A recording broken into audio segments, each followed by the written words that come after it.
like to thank our sponsors for this week's drasha, Debbie and Jeff Weinstein and family, in honor of Lily Weinstein's 13th birthday. Happy birthday to Lily. Many, many happy birthdays to come with Hashem's help, and you should bring much nachas to your lovely parents. I also would like to read a message from our other sponsors, Adrian Magenso and Denise Bahar. So I'm just going to read the message to you. We will be moving to New York after Shavuos, and I would like to thank everyone from the community for all the love, chesed, and friendship we received during the 7 years we spent in Kemp Mill. We felt immediately as part of the community, even though we were coming from Chile, with language barriers and knowing absolutely no one. We still have fresh memories of such a welcoming environment. We as a family have a great hakaras hatov for each and every one. I want to especially thank Rabbi Rosenbaum and his family for their affection and for being so welcoming from the first day. I also want to thank the Gaboim and staff members of Shul who do a tremendous job. We are leaving with mixed feelings. On one hand, we are doing it because we want to be close to our sons and grandchildren, but on the other hand, we are leaving a most beautiful community, great friends. For this reason, we do not want to say goodbye, but rather we will see you soon. To everyone, when you go to New York, you have a home, just as we felt when we came to the Shomrei Muna community. Adi and Denise, I know I'm speaking on everyone's behalf, that we're very touched by your lovely words. We will miss you very, very much. Though you were not that long in our community, you've played such a significant role in your relationships, with your warm, special relationships with so many people, and you will be remembered here. And we hope you come back for many, many visits in the future. We hope to have the opportunity to visit you in New York, but we wish you so much happiness, and it's sad to see you go, but the idea of you being so close to your lovely grandchildren, particularly the two of you live with so much love, particularly of children. You should have a lot of nachas, and we'll miss you very much. And I think it's nice for us as a community to hear those beautiful thoughts. It's good to have a powerful reminder every now and then of some of our very special aspects, particularly those warming thoughts when we're still somewhat separate from each other. So thank you very much. I also want to take the opportunity to thank the people. Surely many of you have received your Shavuos gift bags. A lot of work went into it, a lot of thought, and it's so heartwarming to receive such a lovely package from the shul, and heartwarming to see the long, long list of sponsors who contributed as their way of reaching out to everyone else in the shul. Thank you, of course, to all the sponsors, but a very, very special thank you to the people who worked so hard to make it happen. Simi Franco, Sarah Ginsberg, Carol Lazar, Danit Cannell. Thank you so much to each of you. I also want to point out that, to the best of my understanding, this group has been the core group for all these packages over all the Yom Tovim through COVID, and it's difficult to keep things going. It's one thing to do something exciting once, but to keep it going is not easy. So really a big yasher koach to them. I also want to take the opportunity, we had a new twist this time in the package. We reached out to different teachers within the community to share Divrei Torah, to give a little bit of a broader range of ideas and content, particularly in honor of Shavuos, the holiday of the Torah. I want to thank Rabbi Reingold, Rabbi Grossman, and Mrs. Freundel for each taking the time to write up beautiful and interesting messages, and certainly enhance each of our Yom Tovim. One more thank you. Surely many of you have seen the advertisements for the Shavuos Candyland. Really, really nice idea. One of the many wonderful initiatives taken by Leora Kor, who my understanding has taken the youth committee by storm, Baruch Hashem. And she's not the only one, but I think she's the primary force on this. And of course, thank you so much to our youth director, Brett Kugler, for all his efforts in making this program happen. And thank you to all the hosts. So despite all the wonderful, lovely greetings of Adi and Denise, and despite the warm feelings of the different Shavuos programming, I think the overarching emotion that so many of us feel in these days. I'm recording this the Thursday before Yom Tov, is a feeling of worry and fear.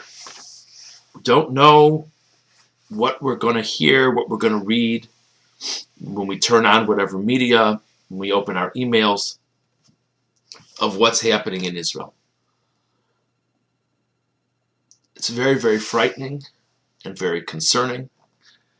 As we've said so many times before, we don't have to know the people if there are troubling events happening. If it's a Jew, it's a Jew.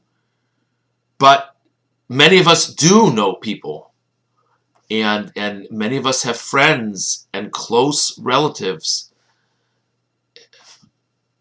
There are many products of our Sholem community who are serving in Sahel and or living as Olim in Israel.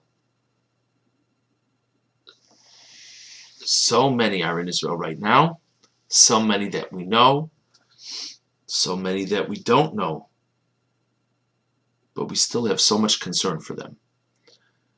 And that, I think, realistically speaking, and to be candid, I think that's as it should be, that's our greatest emotion right now. Okay, that's one side of things. And then we're getting ready for Shavuos. So first of all, it's just difficult to wrap the mind around celebrating a Yom Tov and the joy of a Yom Tov with the fear and worry of what's going on in Israel. That's just emotionally a great, great challenge. But I think intellectually there's a point of difficulty as well. If I were to ask you, what is Shavuos about? You would say to me, Shavuos is about the giving of the Torah. Okay, that's wonderful. Tell me a little bit about the giving of the Torah. My guess is that the vast majority of us, one of the first things we would say is the tremendous scene at Har Sinai of the kolos, ufrakim, the loud sounds, the remarkable sights, the shofar blowing. And Gemara talks about how the world trembled at the giving of the Torah. It was this tremendous revelation, not only to Moshe Rabbeinu, but to the Jewish nation as a whole, and in some sense to the world, of the centrality of Torah. So one of the classic things that we associate with Shavuos is the remembering and recalling the tremendous message sent to the world of sights and sounds of the centrality of the Torah in the world. Okay. How does that feel this week? Do we connect to that this week? I don't know. You asked me what's my association with sights and sounds. I would tell you the fear of rockets flying into Israel. And will the Iron Dome stop it or not? And if it doesn't stop it, heaven forbid, where will it land?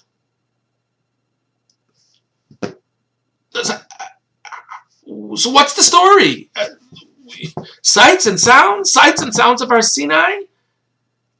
Where is that now? How could it be that a world that's supposed to revolve around the giving of the Torah, and that there's this dramatic scene to show everyone how central the giving of the Torah is, how could it be that such terrible sights and sounds, and some of the pictures that we see, such terrible sights and sounds, are in God's chosen land?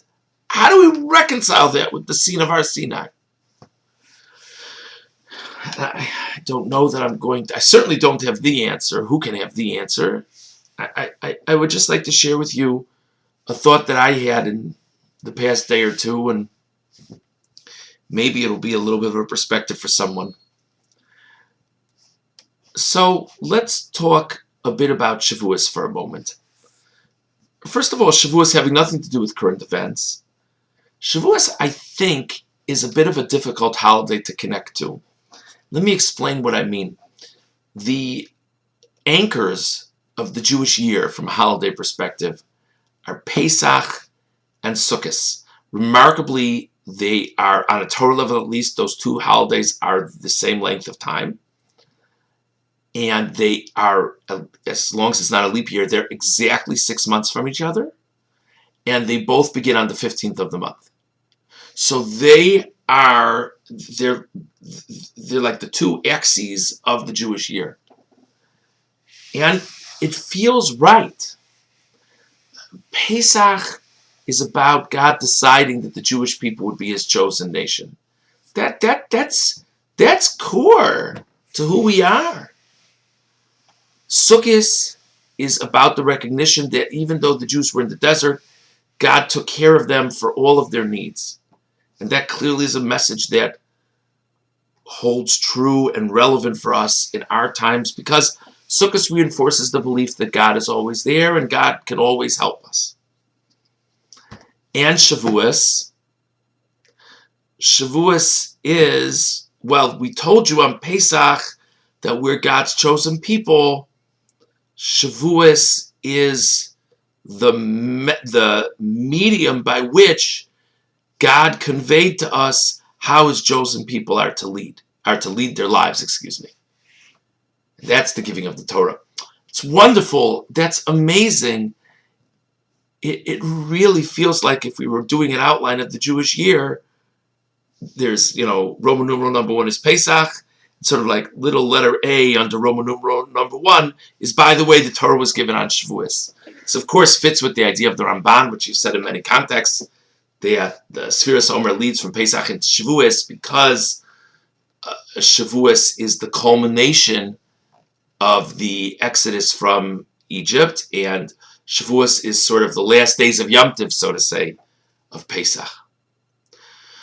But it's just interesting to think about how to get excited about Shavuos. Yes, intellectually we know the Torah is very special and very important, but in terms of our relationship with God, and it's very significant to view Shavuos to view the Yom Tovim in general as a prism of how we relate to Hashem.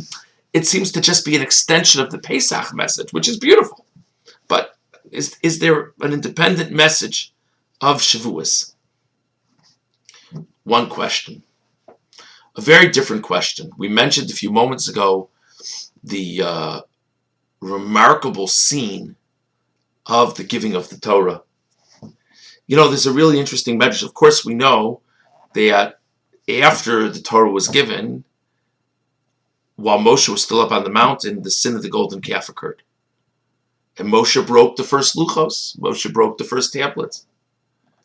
And there was a second meeting with God for a new set of tablets. Rashi brings down a fascinating medrash. The medrash says that though there was tremendous pomp and circumstance in the first scene of the giving of the Torah and the luchos, the tablets, the takeaway was that the best way to bring blessing to projects is to do it b'tzina, is to do it quietly, without a lot of noise and to do. And therefore, the second set of luchos are given to Moshe in a much simpler, quieter way than the remarkable miracles and wonders of Har Sinai, of the first giving of the Torah. Very interesting medrash. So did God not know that? God knows everything, of course.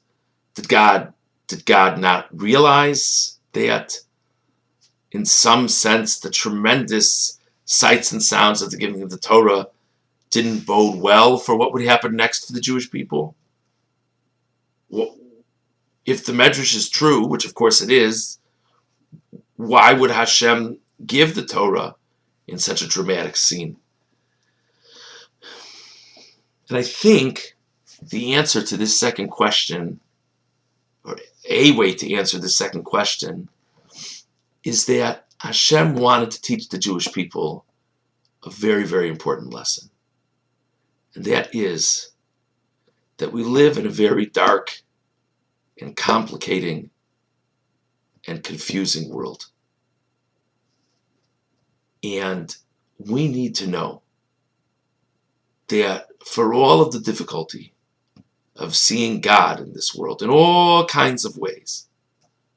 We need to know and we need to believe that the Torah and our relationship with Hashem through our observance of its mitzvos is and the tremendous force of this world. The Jewish people always need to remember that. And it's not that God needed to get them excited about the giving of the Torah and you needed the pomp and circumstance and if not, what would have been?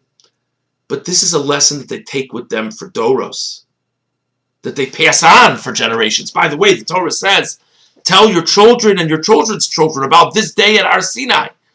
Presumably telling them about the day at Har Sinai is not just about the commandments, about the fact the Torah was given, but about the remarkable nature of the day, because the Jewish people will always need to know and remember that no matter how confusing and complicated this world is, the Torah and mitzvos are and because of our relationship with God, are the most powerful force that human beings can harness in this world. And the way to show that is to show the remarkable miracles and wonders that occur in that context. And I think it's very worthwhile to remember. We have a way of sort of floating in and out of Jewish history, generally speaking, based on the calendar.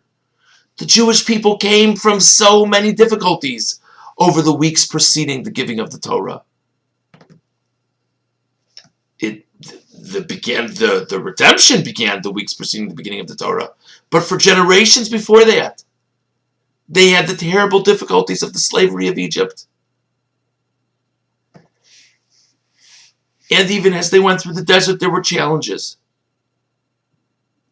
And after the giving of the Torah, so many problems. The fear of the land of Israel, the story of the spies, the tragically painful decree of God that they wouldn't go into the land of Israel, the different wars they had to fight while they were in the desert. They'll have wars to fight when they go into the land of Israel. As a nation, they'll have many, many problems in the land of Israel. And this is only the beginning of the story. We know that. We're still around. It's not once they got the Torah, it was all smooth sailing from there.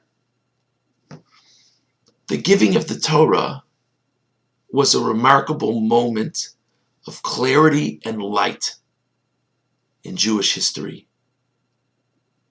It's a moment that was a tremendous, in retrospect, it was a tremendous source of light shining for so many years before it, and has the capacity to act as a remarkable beacon for so many years and so many generations after it. Because the scene of the giving of the Torah reinforces the fact that it might be very, very difficult to see sometimes. But this is God's world, and we're God's nation. And if we focus ourselves on spiritual growth and on living the way He wants us to live, there's nothing that can stop us, because He'll help us. And for that to really work, it has to be on a national level, and that's far easier said than done. But what it speaks to is that we can always make a difference. We can always make an impact. And I think, at least for me, hopefully for some of you, it's a helpful thing to frame, at least for this year, Shavuos, that way within current events. Because the Jewish people were coming from problems, they were going to problems. But the clarity of the giving of the Torah was a clarity as to how things work in this world. And I think that's just as true for us today. We still don't understand why the Jews have to have so many difficulties in the land of Israel. We still don't understand how such terrible sorrows, tragedies, could befall such fine, innocent people. And we don't understand what the solution really is. But one thing we know, why ever this is happening, the Master of the universe, our Father in heaven, is behind it in some way or another, for some reason or another. And that means that we can always, always positively impact the situation through our mitzvos and our tefillos. And it's a scary time. It's very, very frightening. But we have such a force within us, if that we only tap into it. I would strongly, humbly encourage people. I sent out a cyber brief earlier in the week. I really think even if it's something small, I think it could be an amazing, amazing schus and sort of a self-defined goal, or a self-contained goal, I should say, if we each try to do something bli neder during the Shloshes Yemei Hakbala beginning on Friday, just a thing per day, through the end of Shavuos. That's 5 days. But to do it rain or shine, I think could be a tremendous thing. And listen, hopefully things will improve right away. But just if they don't, heaven forbid, we should still hopefully find some type of simcha, some type of happiness in Shavuos. But we can't stop thinking about all those people in Israel. But hopefully part of the simcha is the belief that we don't understand what's going on, but we know that we have great abilities to help. And just as the Jewish people experienced the giving of the Torah at Har Sinai and anxiously looked forward to being able to go into the land of Israel, which would have happened very soon after if not for the sin of the spies, may we, with Hashem's help, celebrate this holiday of the giving of the Torah, and very, very soon after, come to the land of Israel for the ultimate redemption, with peace and serenity throughout the world. B'mheira v'yameinu. A good Shabbos and a good Yom Tov.